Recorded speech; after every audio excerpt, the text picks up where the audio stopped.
За 2 часа найти лося на территории целого охотничьего угодья задача непростая, но для участников региональных состязаний охотничьих лаек легко выполнимая. Задача собака, значит, она показывает поиск, свое чутье, когда при розыске она должна пользоваться чутьем, обонянием, слухом, зрением.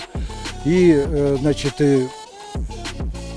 когда она его обнаружила, причуяла, она к нему подходит, и там уже начинается мастерство работы.